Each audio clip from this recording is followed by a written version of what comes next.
So first off, how to find groups. So a lot of times people will ask me, well, how do I find groups? What groups do I go in? So to find a group, you just would go to your Facebook and you will click on groups, and you'll search with the little magnifying glass here. So with the little magnifying glass, you get a little search bar. So let's say you type in plants. Plants are my thing. I love plants. So if you type in plants, it's going to bring up, you know, all sorts of different things. But you can go up here and you can click on the word groups right here. So when you click on the word groups right here, it's going to bring up all sorts of groups. Okay, you'll see it says visit. Those, I'm in those ones. If you're not, it'll say join. There's lots of groups to choose from with whatever keyword that you put here. Now, ideally, you're going to want a public group, and I'll explain why in a few minutes. And to sort public groups, you're just going to go to this little dial thing here. I don't know what these things are called, but this little dial thing right here. So you'll just go to that. You'll click on that, and it'll pop up this little menu down here. And you can actually turn it on so that it sorts only public groups. So if you turn that on, show results, these are all public groups now. And public groups are really important for sharing lives into, and I'm going to explain that also in a minute. Most public groups, not all, but most public groups don't have that option turned on where they have to approve the posts or the things being shared into it. So that's really, really good to have so that you can share into the public group without them saying, no, you can't share into here. Melissa, can I stop you for a minute? Sure. Can you tell me where, okay, so you go to settings, is that right? So you're gonna just search a word. So I search plants here. So you just type in a word with the little magnifying glass on Facebook. Do you see the little magnifying glass at the top of your Facebook? After I hit groups, is that right? Okay, yes, search group. Okay, and we'll just type in plants like you did. Okay. Sure. And then when you search, you can choose groups right up here at the top. Groups, pages. I do something else with pages, but with groups, if you just click on groups here and then click on the little thing in the corner here to sort them, this little thing here. It's the filter button on the top. Filter, perfect. There's the word. Hey, Melissa, where do you go to start with? I mean, are you going to settings, or are you just on your home page, or just on feed? Just on Facebook. Like on Facebook, you have the little thing here. Yeah. Just there. The little search thingy. Okay. Yeah. And then groups. Yeah. And then you just search whatever keyword you want, and then you choose groups from here.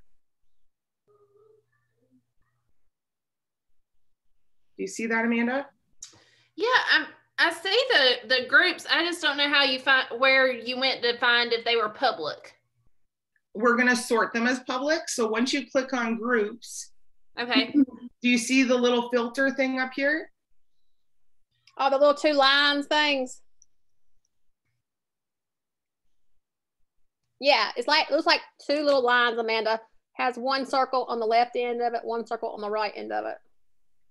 It's usually right beside the browser part of Facebook here. You see that? Okay, keep going. It's okay. Okay. I'll take a picture of it. So when you click on that, it brings up this little menu here, and you can filter the groups. So it says public groups here. You can turn that on. It'll turn green.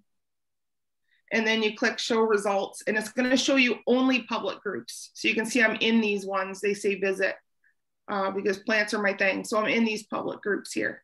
Okay. And like I said, that's important because most of them will not stop you from sharing into them. Always check their rules, because if you break the rules, they're going to kick you out. And if you're already getting booted from groups, then you're probably not approaching it correctly. So make sure you read the rules, but most public ones, they don't have a whole lot of rules. They don't mind if you share into it. It'll just say must be plant related. So you can share lives into there as long as they're plant related or whatever group you choose, okay? So that's how you're gonna search for a public. Now, people ask me, so what groups should I go in? Well, you're gonna want it to surround your niche. And your niche is your 5 things that you should be focusing on Facebook. So you'll want to narrow it down to 5 things. There can be branches off of those 5 things. Like my 5 things are plants, women supporting women, autism, ADHD, because I have an autistic daughter. I also have crafts and baking as one of my niches, and then family pets as one of my niches. So I have 5, okay? And the reason why I focus on 5, I actually attended a training called the Circle of 5 training. And it was really, really good. It broke down how to find your niche. But if you think of it as a magazine subscription, this is the way I tell my team about it, and they understand it really well. If you think of it as a magazine subscription, when you purchase a magazine subscription and you're paying for it to come every week, and you're buying a recipes magazine, okay?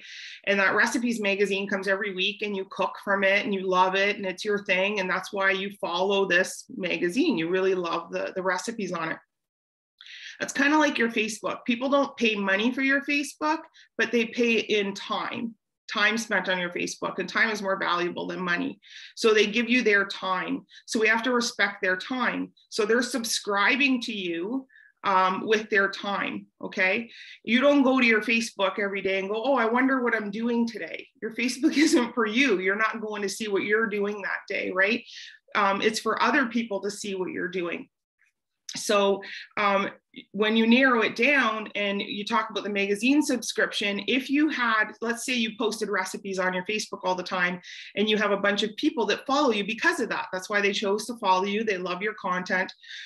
Same with the magazine coming in the mail. If that magazine all of a sudden started coming in and was talking about rebuilding motorcycles, you probably wouldn't stay subscribed to that magazine anymore because it's not what you subscribe to, okay? So to keep your people interested and connected and engaged and wanting to share your stuff to other people, sharing is really important too. You'll want to narrow down that circle of 5, that 5 niche. And that's what you're going to surround your groups with, because your groups, which I'll show you in a minute, are connected to your Facebook. That's how you monetize your groups, okay? So narrow down to your 5 things and then join a few groups surrounded by those 5 things. Okay, so I'm going to show you what I'm talking about. So I am in some crafting groups, but specifically dollar store crafting groups. And one is called, I wrote it down so I could try and do this quicker. One is called DIY. So let me grab that one. So when you make a post in a group, this is what is key. You want to stand out. So in a dollar store crafting group, a lot of people are posting their dollar store crafts. I made this today, or I made that today. You want to stand out, okay? So I went into a dollar store crafting group and I made a post, this exact post. I'll show you. I made this exact post. This is made out of dollar store things. My husband made it for me. And it's surrounded by, my mother's, do you have water for me? Sorry. Do you want water? Yes, please. It's surrounded by, my mother had passed away and she was talking about dimes from heaven, and she talks about butterflies. So I could have made this post with this and just said, my husband made me this, but I didn't. I made a post and I talked about my mom. I talked about what she said before she passed. So now I'm connecting with emotions. It's not just here's my thing.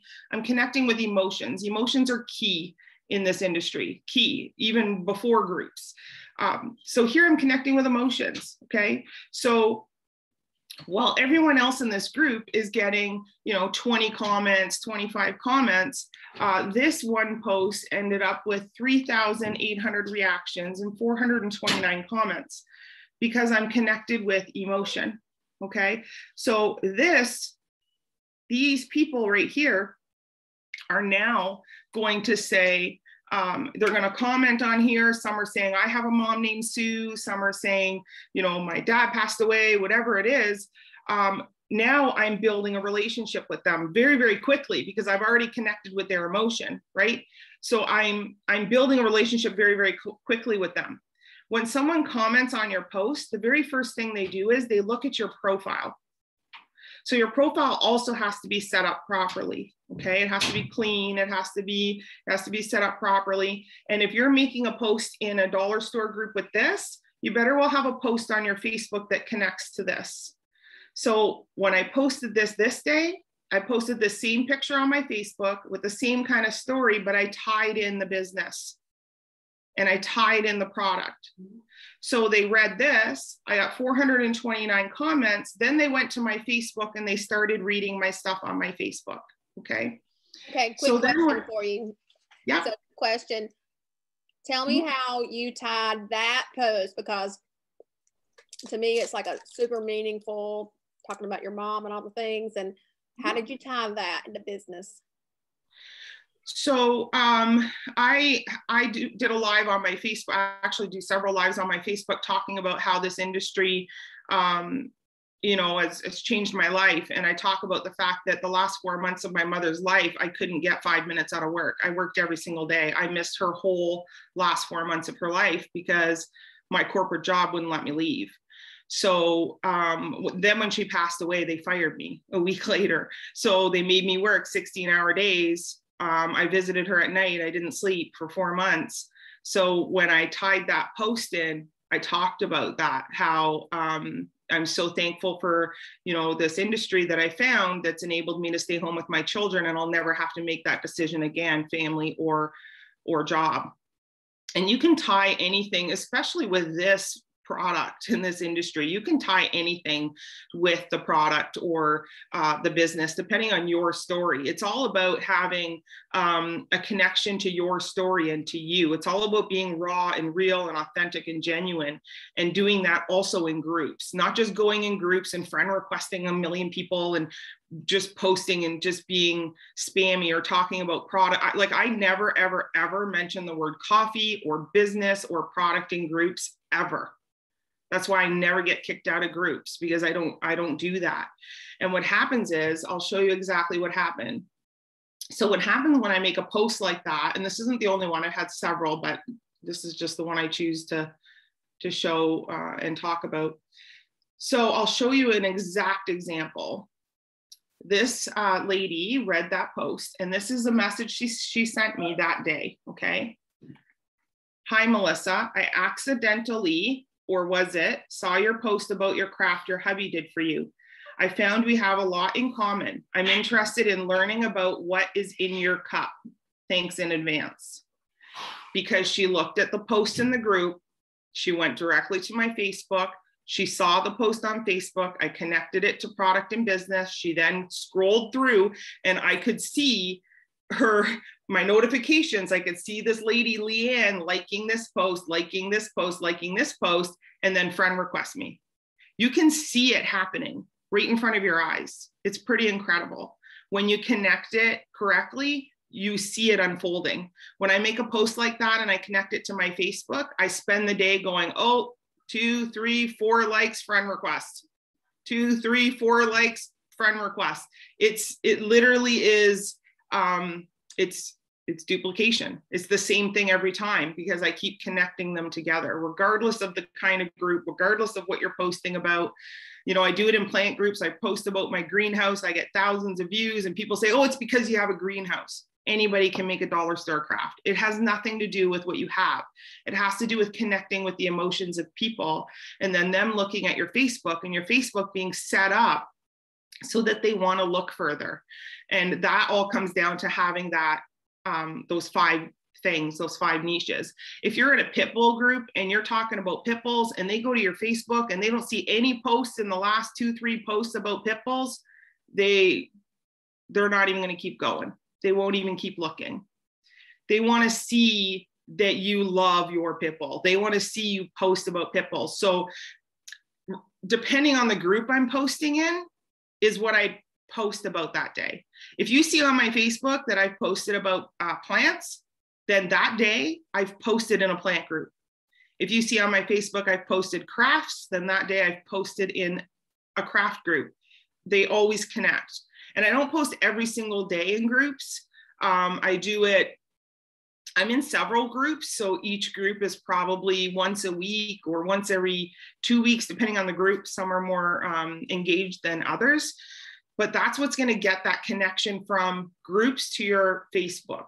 Never, ever, ever talk about product or business in the groups, but connect it to your Facebook.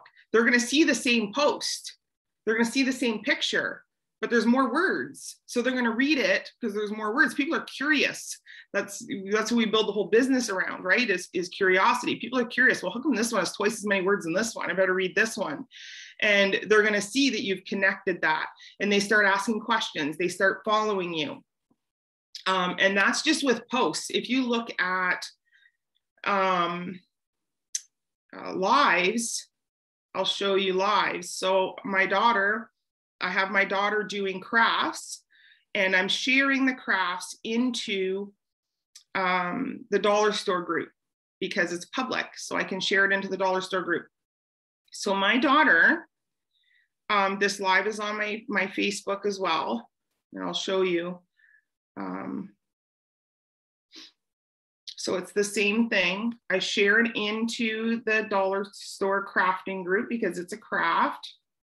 And my 9-year-old has 8,700 views, 14 shares, and can't see it, how many comments? 199 comments, and I've not even responded to these comments. So there'd be 400 if I've responded to them. And she's literally just doing a craft with an apple.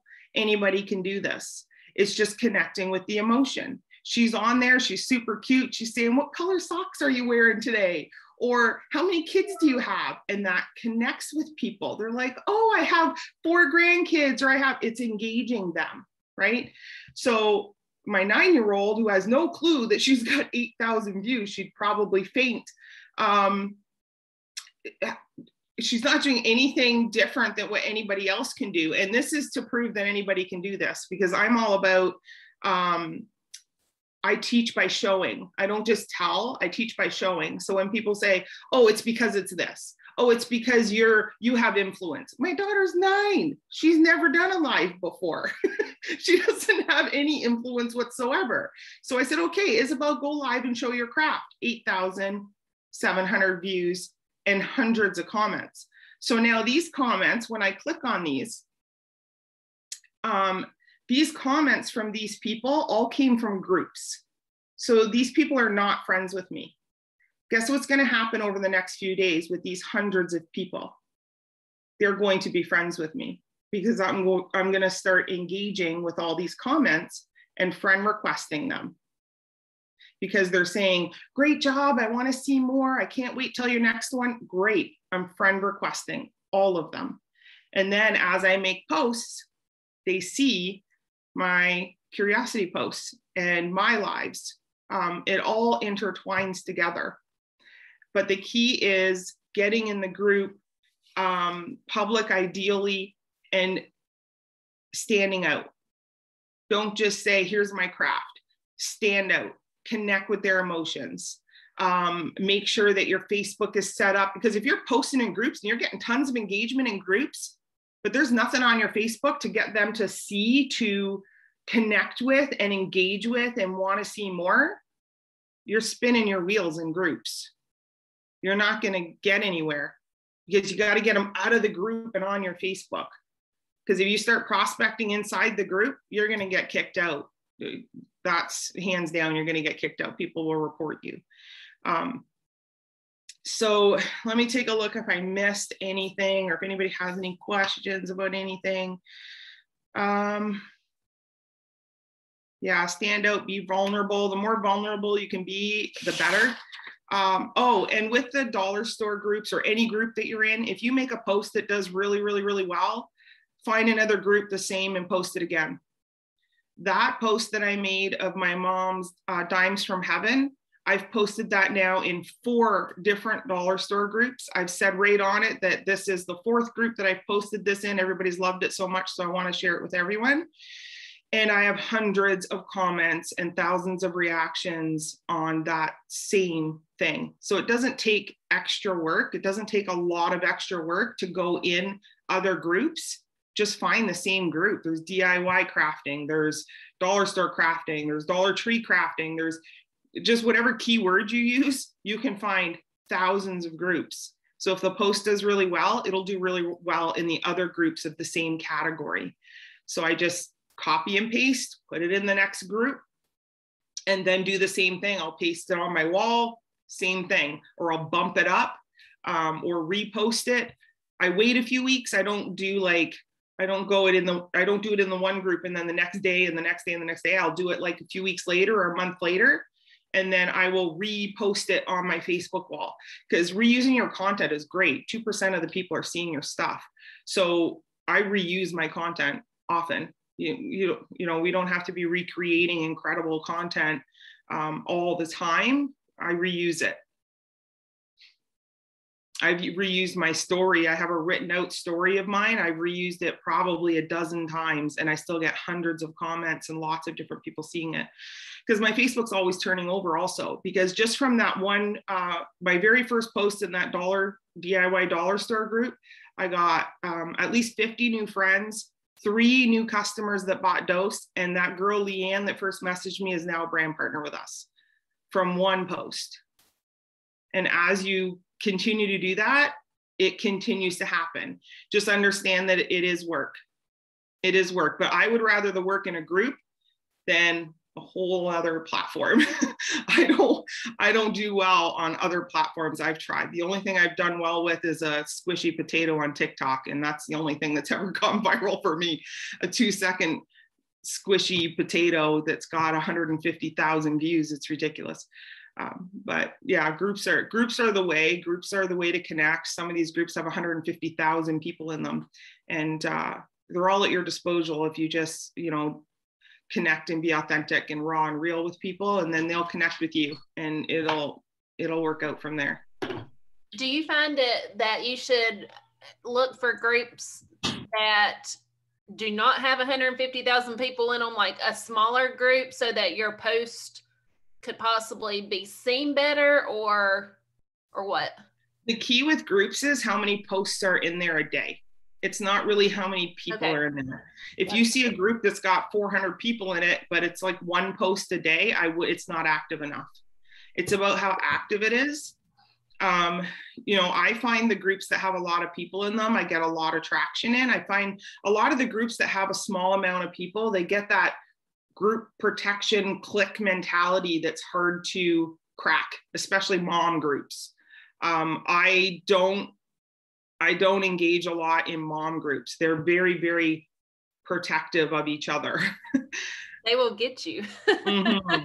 Yeah, the autism ADHD group is okay. Like I post my daughter, I post ADHD stuff, I post autism stuff, and then I post on my Facebook my daughter, you know, how well she's doing with our products, and how you know, we've been able to not have to medicate her and things like that. And that gets me a lot of traction with people that have children with ADHD and stuff. But I'm very careful. I'm very careful about it. And I find mom groups, especially if they're small, it's like the clique at high school kind of thing. You have to be real careful when you're getting in there, you know. So I keep it like plants, craft groups, you know, what else am I in? German Shepherd. I have a German Shepherd. I'm in German Shepherd groups, you know, things like that. Okay, so what would you tell someone like me who has a hard time thinking outside the box? Like I'm in several MLM groups. I'm in a golden retriever group, but like I post a picture of my dogs, but like, how would I relate that? Like, I know you said to do like a story. Don't just post a picture of your dogs and say, here are my dogs, but post like a story behind it. How do you come up with stories if you don't really think you have a story? Well, everybody has a story. Everybody has a story with everything. It doesn't have to be a whole massive, big, giant story. You can relate it back to something. You can make a real raw connecting post with how much you love your dog, or how much your dog loves your kids, or it's just about getting that emotion factor. It's not about having like, you know, survival of a horrific life kind of thing. It's just, you know, and actually if you don't have this huge story, when you have this really, really big story, it's actually harder to connect with people, because there's a lot less people in the world that have gone through massive crazy things, but you know, littler things are everyday people's struggles, right? If you have a baby that cried for 3 hours, holy, hundreds of thousands of people will connect with that. You know, little things actually make a bigger impact because you connect with way more people. If you're in an auditorium with 100,000 people and I were to go on stage and talk about how I was bedridden and dying for 2 years and had a 1% chance of survival, how many people are going to raise their hand that relate with me? 2 out of 100,000? Not a lot, right? But if you go up there and you talk about struggles as a single mom, or struggles as a mom in general with a baby with colic, or missing soccer games, or those kinds of things, you'll probably have half the auditorium raising their hands. So you connect with a lot more people when it's a smaller emotional connection than if it's way too big. And you can connect, you know, your pets with that. I personally am not in a lot of MLM groups. I'm in women supporting women groups. And I post my story in there. I post survival. I post struggles and overcoming struggles, things like that. And then I post about that on my Facebook, and they see it, the same kind of thing. But I'm not in MLM groups. I find MLM groups, everybody is just posting about themselves. Nobody's really reading about anybody else. That's what I find in those groups. Because I started out with MLM groups when I first started here, because I'd never done this before. I didn't even know what MLM was when I started here. This is my first time ever. I'm just very consistent, and I'm a little OCD about doing things in the most efficient manner that gets the most results. So when I see things clicking, I get the order and I do it the same every single time. And I've been doing this with groups for a while, and I get, like I said, they're my bread and butter. I don't have to go and search for friends. I don't have to go and friend request people. Just with my daughter's crafting live, I've got in 2 days, I think 50 or 60 new followers in 2 days, just from my daughter's crafting live. So I don't have to go out and find people. And, you know, for posts, it really, I find that a lot of people, and this is what I tell my team, I find that a lot of people overcomplicate things. You think too much about it. When I made that post about that dollar store craft, I didn't think about it. I wrote what came to my mind as I was looking at the thing. I didn't, you know, make the post with intent of getting people kind of thing. You know what I mean? I just made the post with how I felt, and that's it. And that's what's going to connect with people, is just talking about how you feel. And if it's how you feel about a dog, or how you connect to your new house, or your kitchen remodel, or recipes, and a recipe that your mom taught you how to cook when you were 9, or, you know, things like that is what's really going to connect with people. And like I said, you can really do that with anything. If you're going to make that post, when you make a post, any post, even on your own Facebook, you should be thinking like you're talking to one person, not all the people, just one person. And if you can think in your mind one person that you would want to talk to about this thing, and then make the post as if you're talking to them about this thing, it'll make it a lot easier.